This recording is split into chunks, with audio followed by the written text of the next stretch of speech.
Good afternoon, everyone. Welcome back. I hope everyone enjoyed the lunch and got a chance to walk around the Naughton Gallery and listen to the lovely music. I'm really pleased to welcome you back to our final panel of the day. Before then, we hand over to our final keynote speaker of the day. Our panel this afternoon are going to be discussing the work of the Race Equality Charter itself, as well as the importance of partnerships and learning from one another in all of this as well. Just a reminder to use the QR code on VVox if you've got any questions whilst they're speaking. We'll have time at the end for a Q&A. But without further ado, I'll hand over to Richard Stewart from Advanced HE, who's going to chair this session. Thank you.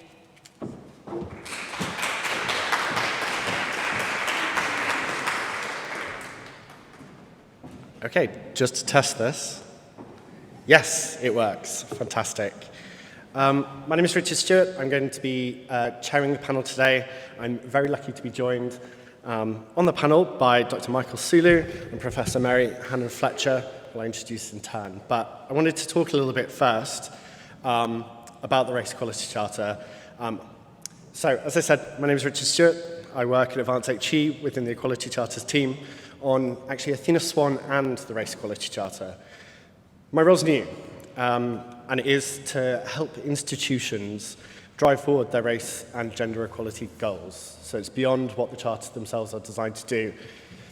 I work across the UK and very closely with our Athena Swan Ireland team supporting ROI institutions, but I have a direct relationship with our charter member institutions in Northern Ireland and Scotland. I also support 2 institutions in England, but it's okay. I've assured them, these English universities, that I understand that they have a very different regulatory regime and can adapt to their unique context. So, Advanced HE and its predecessor equalities organisation, the Equality Challenge Unit, has been working on race equality throughout its existence. And I'm really glad to be part of this work along with my colleagues. And I have a wide sense of what colleagues includes. So I would like to say that all of you who are here within this room are part of that work, and therefore I can count as colleagues in what we're trying to achieve. Advanced HE's work has included guidance, briefings, collective work, so different types of projects and pilots, and in 2015 facilitating the creation by the sector, with the sector, of the Race Equality Charter via a pilot. The scheme has since widened, and the REC, the Race Equality Charter, is being taken up by institutions across the UK. It's designed to help these institutions to become better at addressing racial inequalities, both as individual universities, but more importantly as the sector as a whole. So our sector is still working towards change, to become more inclusive, to become more representative of our communities. And this really includes a need to understand who gets into and stays within the sector, as learners, as researchers, as professional staff, and as leaders. The charters are co-created frameworks, so they're designed to make this change.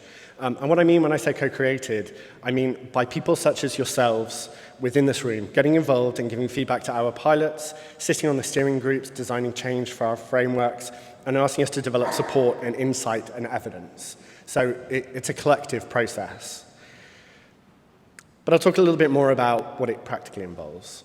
So to undertake one of our charters, institutions commit, they honestly assess their own context, and from that evidence, they design an action plan. Later on, they measure progress on that action plan, evaluate their successes, and address further challenges. And eventually, they'll be asked to lead the sector with their innovation, research, and approach.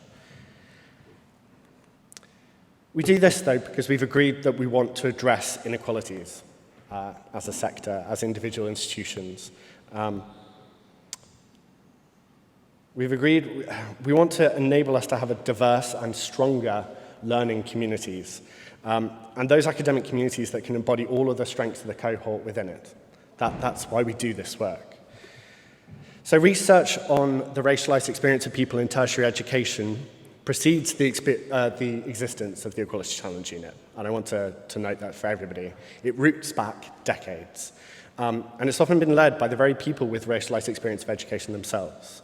They experience multiple barriers, move beyond them, and dedicate a part of their research careers to better understanding those barriers with a view to dismantle them. So one expression of these barriers in education is the awarding gap between different undergraduate ethnic groups, using the language within the statistical reports at Advanced HE. And I have a story about the awarding gap. So in the late 2000s, the England Department for Education commissioned a study of 65,000 qualifiers, actually from my cohort. They examined which of these competing students got 2-1s and first-class degrees, and then they then controlled for a huge variety of factors, including prior attainment, subject of study, age, gender, disability, deprivation, type of HE institution attended, type of level 3 qualification, mode of study, term time of accommodation, and so on. And they then looked at actually what was down to ethnicity alone in terms of the outcomes for those students. The results showed, even after controlling for the majority of factors they would expect to have an impact on attainment, being from a minority ethnic community is still statistically significant in explaining final attainment. This shouldn't be a surprise. It's one expression of the fact that our institutions function within and often replicate inequitable contexts for groups of people. The study also said, although the gap has been significantly reduced, so even then in the late 2000s, the collective and often unrecognized work of often black and brown researchers had helped to close the gap for the next generation. And the awarding gap didn't appear out of nowhere in terms of reference for the sector. The earliest reference I've read in detail was by researchers in the 80s, and I would note that I am no historian at this particular point. It was for my own interest and context. So this has been discussed for a long period and understood, and our understanding has been developed by people working within institutions such as yourselves. So,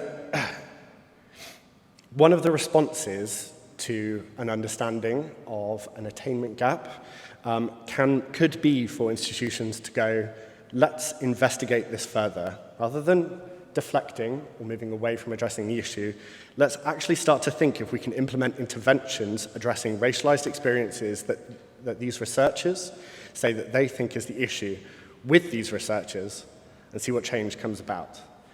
And it's that very response from an institution, which is why I'm here talking to you here at Queen's University Belfast and with colleagues from Ulster University and beyond, because we've committed to this change and we're responding in a way where we go, let's advance our understanding and address these inequities and undo them. And notably, the reason that an understanding of racism in education is existing beyond considerations of class and prior attainment is because of the concerted efforts of large groups of people working to do different things at different points. And these are academic and professional staff and learners at all levels across the sector working towards a set of common goals. So I have a couple of lessons from this story. On this slide, I have some of the, set outcomes that we would expect for institutions who are working within the Race Equality Charter. So things that we hope to encourage as part of our framework. But I think it's always worth understanding the history and context a little bit more deeply. And there are lessons for all of us from the history of this work in terms of understanding race equity. First of all, the issues we want to overcome, such as the awarding gap, are well proven to happen. As such, when you're undertaking work to try and address them, don't be afraid of things like small numbers and not being able to quantify the specific racialized experience or outcomes of a very small cohort of staff or students. I would suggest that you can design a positive intervention aimed at addressing an inequitable experience due to race and see what change it makes, and use that data to actually inform the next moves that you undertake.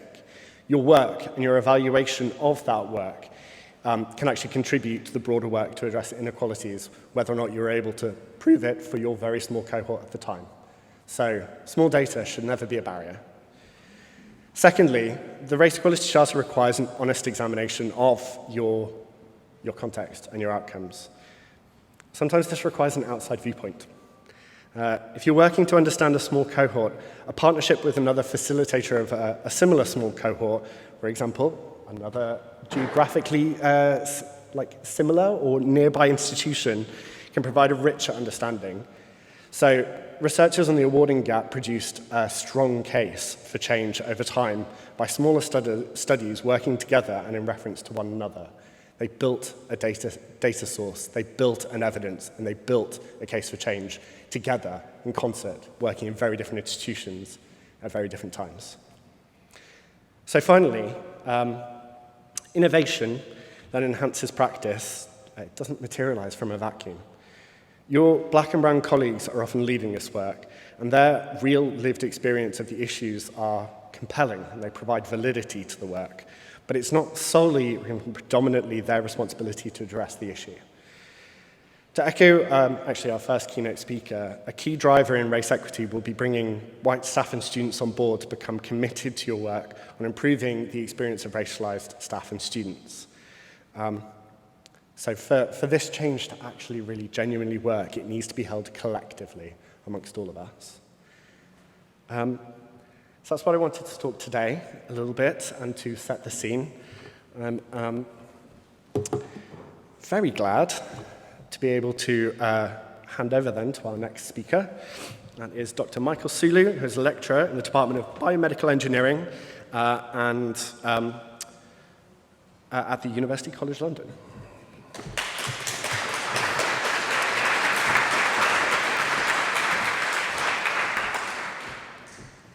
Thank you very much. I'm going to talk a little bit today about UCL and our journey with the Race Equality Charter. I'm going to foreground that by telling everyone I don't really ever prepare talks, because I like the freedom to be able to say whatever I want, but that also means that sometimes if I surprise the audience, I'm probably also surprising myself by the things that I'm saying. I'm going to start off with this. So essentially, my ethos is to lead with inclusivity. And that's always been my ethos whilst I've had the roles that I've had within UCL. And when I was asked to produce a presentation, I'd just been to this book launch. And I'd reflected on this and I thought to myself, anti-racism also means inclusion. Or should I say inclusion also links to anti-capitalism. And I then thought to myself, what I should caveat that with is by telling the audience that I'm an engineer and not a politician.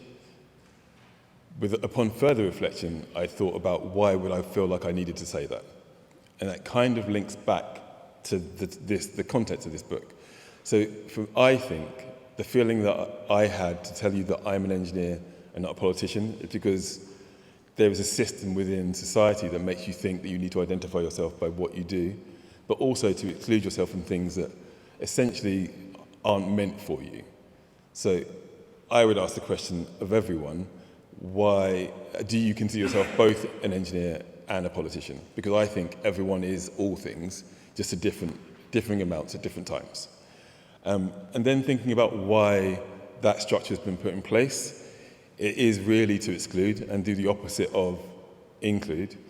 And that exclusion is done, I think, by the hegemonic group, which uses capitalism as a kind of way of saying there is a sense that there is a finite pot of resource for you to use to create equity or equality, and that finite pot should be fought amongst different identities. That is what means that often within institutions we argue about who's getting what instead of just working together to all lift each other up. So I think personally that the biggest thing when I step down from doing this work, which I will have to at some point within UCL, the personal thing I would hope to achieve is creating that sense that all of the equality groups within my institution work together to help make things better for everyone. And hopefully one of the topics I will touch on will link upon that kind of sentiment. So I'm going to try and be as brief as I can. UCL, I think, trains its staff to basically go and say how great we are everywhere. So I'm not going to dwell on this, but I will say that it's gone, a reason I've gone through behaviour, culture change programs, and ending with the Race Equality Charter it's got to kind of build on each other. So we start with behaviour, and we're trying to improve individual behaviours, enabling a sense that you can report any bad behaviours on an individual level, or also at a environment level. We are getting good at getting individuals to consider intersecting identities.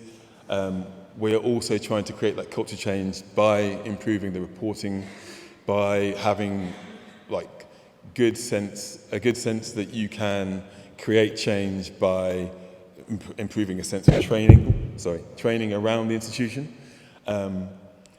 Target setting is a really interesting one, because we have done something, essentially with our last charter mark application, said we wanted to, well, it's actually within this action plan, we wanted to create 50 new black academics. There was a lot of time spent focusing on the target number.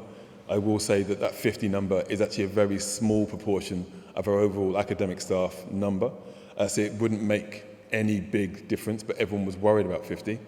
But the idea wasn't just to create 50, the idea was to put structures in place that allow you to increase the diversity of applicants and therefore the people that you recruit into academic staff posts.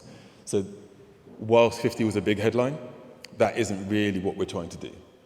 And that leads on to some of the programs we do. So there's a sense that once you're in a space, you really do need to support people within that space, whether that be through advocacy and mentoring, or through enabling them to have positions that allow them to have power within decision-making panels.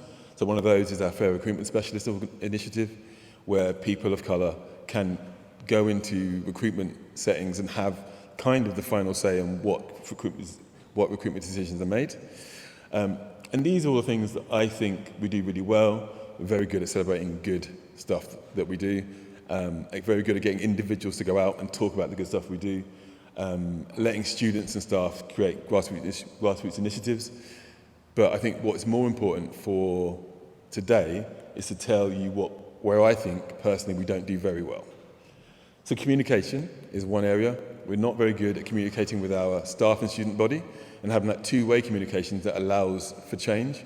We're very good at taking in the issues that people think that we have and then creating solutions without really consulting people on what those solutions should be. Governance and accountability.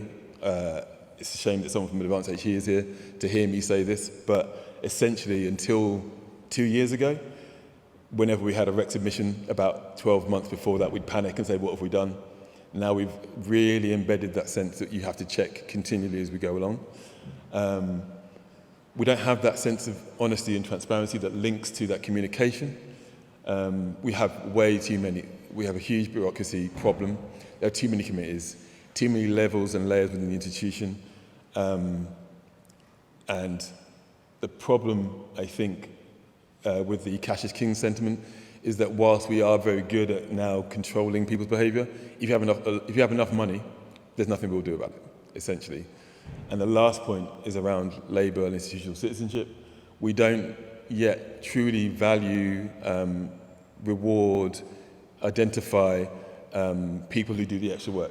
And I will end on using Dina as an example. She does academic work in this area, and I'm an engineer. So if we both do the same work, the extra labour that is given isn't really given to Dina in the same way, because it could be seen that her work is part of our academic work rather than it being extra labour, where I can immediately distance myself from it. So I think that's one of probably the most important thing, to reward, to identify the extra labour that's done by individuals doing extra work in this area. Thank you.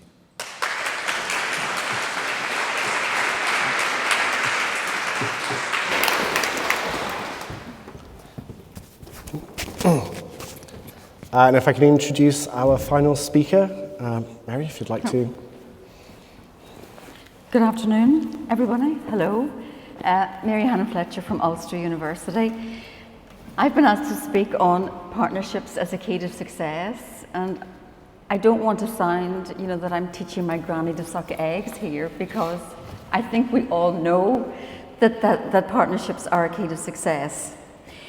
But I think that it's really important to talk through what my experience has been engaging with these various charters. And at Ulster University, we are really clued in to this. We're really clued into partnerships. And we believe it's the overall success of our business. In fact, our new strategy is people, places, and partnerships. And at the end of that, it's sustainable futures for all. And that's really where we're focused. And within that new strategy, equality, diversity, inclusion has been embedded throughout it. And as a result of that new strategy, my post came about as the Dean of EDI, which I only started in May this year. And I'll talk more about that in a minute. So whenever I was asked to do this, I think that obviously partnerships are essential for us to get anything done. It's impossible to get something that's really successful, moving, sustained, and ongoing and real change in isolation. It just doesn't work. It doesn't work. But before I went on, I thought, well, now, okay, partnerships. Let's be the true academic here and go and look this up. What's the definition of partnerships? After I trawled through loads and loads of legal definitions about business and law, and I thought, that doesn't have anything to do with what I want to say, I came across this one. So let me read this. I thought this spoke to me anyway. A partnership, in a mutually beneficial partnership, each partner takes an active interest in the other while working together to develop shared success. A balanced commitment and investment from each party ensure the partnership will drive impact, innovate, and longevity in overall results. And for us, obviously, the results that we want to deliver in this meaningful arena, and particularly as far as race is concerned, but not just in that, but also in those other special characteristics that we talk about in our section 75, gender, disability, race, age, etc., etc. And I think that spoke to me more about partnerships and what I would like a good partnership to look like. I'm a biomedical scientist. I've worked both in Northern Ireland, England and Switzerland in the clinical setting before I returned to education. And it might surprise you, but as a white Northern Irish Catholic female, I have experienced racism when I moved to England, as soon as I opened my mouth. This accent has changed slightly because they couldn't understand me. So I had to slow down, that was the first thing, to be able to be understood. And it was really, really strange to be treated as other and different and weird. Then I moved to Switzerland and the tables completely turned. I don't know how much you know about Switzerland, but there's a hierarchy of racism that's legal. You've got Swiss at the top, then you've got white, European mother tongue English, and the list goes down. And suddenly, I was just under the Swiss. I was white, my mother tongue was English, I was allowed to get a work permit, I was allowed to buy property, whereas my colleagues who I was working with, who were from Eastern Europe, got 9-month permits, were never allowed to have citizenship, were not allowed to stay there. You're shaking your head, but I was horrified. I could not believe it. I couldn't believe it. And I used to have all these fights. In the end, I worked in St. Gallen and then I worked in Bern. And eventually it really sinks into your bones and you have to think, I love the job, I love being there. It was a fabulous experience, but you had to decide, okay, either I'm happy, I agree with this, or I got to get out of here. And I realized I've got to get out of here. I can't put up with this. This is appalling, really appalling. And so I came back home to do my degree as a mature student at Ulster University. As I say, I was a scientist, but then I started my EDI journey, if you like, back in 2012, whenever we signed up, Ulster University, to the Athena Swan Charter. And in that space, as a woman, with experience of what gender equality and gender inequality looks like, I felt safe in that space. I felt safe speaking out, and I felt safe taking action. But it's only whenever I joined the self-assessment team and we collected all our data, regardless of the conversations about data today, it really told me something quite horrific as well about the gender disparity. That personally I hadn't experienced at Ulster, but it was really impactful. Reading the research, etc., it really put me in a much better position to try to design different strategies, to seek guidance from lots of different groups and people across the board. And that really helped me, and I just found this journey really valuable, and I've loved it ever since. I've really been engaged in it. We formed our very first partnership at the beginning of our journey, of our Athena Swan journey with Queen's University. And at that time, Professor Teresa McCormick came to us at Ulster and delivered workshops and did training and helped us through that whole process. It was totally new to us, but Queen's had started it way before and were way ahead of the game. And it was so invaluable. They were fantastic and always there ready to support us. They were critical readers for us. So we had excellent experienced people, which is, of course is key, who also understood the Northern Ireland environment and give us tips on how to present that, because it's very different from an English application, very different, and you need to get that across. So they were so supportive, it was wonderful. We got through our Bronze University Award. We've just recently, on our third one, which we got our silver there. And as we went through that journey, so we partnered with other universities, with Sligo, with Trinity College Dublin, with lots of other universities across the UK and in Ireland. Ireland were behind us again in that context. And so we really reached out hands to other people because we've been so helped. And they've been helpful in turn to us. And it's great to have this community. And it's really valuable. And it's actually, whenever we came then to the Race Equality Charter again, Queen's reached out to me within my first month in post. And Teresa invited me down here, and we've got invited to this conference. And some of the discussion this morning was really, really impactful and had a real impression on me. And I really am very, very thankful for this relationship. What I wanted to say too is thinking about strong partnerships and what you want from a strong partnership and what you need from that is obviously trust. You need to have a foundation in any good relationship where trust is paramount, and I think that we certainly seem to develop that with Queen's, and I'm delighted about that. Common values. Well, really luckily we have totally common values. We're enthusiastic about the same thing. We're committed to not just the university changing, but our communities being involved in that change as well. There's a bit of chemistry. We seem to get on okay together. We've defined our expectations of what we hope to do. There's a mutual respect there for each other, which I think is so valuable and important. You can't really move forward without that. We've got synergies because we are on the same island and we have a lot of the similar experiences, and that's really, really helpful for us. And there's a great two-way communication that we've discovered in that space, and it's just starting. And today, I'm hoping there'll be loads more partnerships that come out of this conference today. So that's 11 years ago we started on that, and now we're looking at the Race Equality Charter. But this time, I feel very different. In this arena, I'm lost.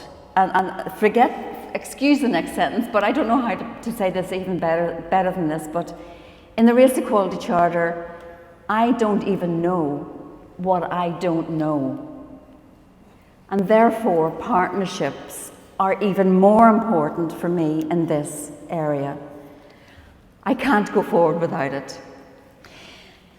I don't have that lived experience, and I've had discussions with colleagues. I have friends. I have good friends and colleagues, exactly, who have from very different backgrounds. But that still doesn't give me any kind of agency in that area. I want to be considered a positive ally but I need input. I need to develop more partnerships who can support me. So my first approach was to contact Advance AG, the first thing to do, and they're obviously a great source of support and help, but it wasn't enough. It's not enough. I didn't think that that was enough. That wasn't going to get me very far. We did contact Queen's, got in touch. Kate Laverty invited me down, and we had a discussion about my role and about the whole gender pathway that Queen's are going through, the Race Equality Charter and this conference, and what we could do and how we could get together today. And I was delighted whenever they invited me here today for this, because it's been really invaluable. Mary, we've got very little time. Yeah, okay, no, well really, in addition, we have a very positive BAME plus network at Ulster. So whenever we were deciding on how to go forward with the REC, because I needed those partnerships, my colleague who's the chair of BAME, who I call Mr. Partnership because he's a master of partnerships, he absolutely is embedded. He also, he's an African individual, James is his name, he's wonderful, but he's embedded in loads of communities, societies and agencies who totally know what they can do, and they're going to come to our table. And through building those partnerships, we hope to be able to make real changes moving forward in this arena. So, thank you.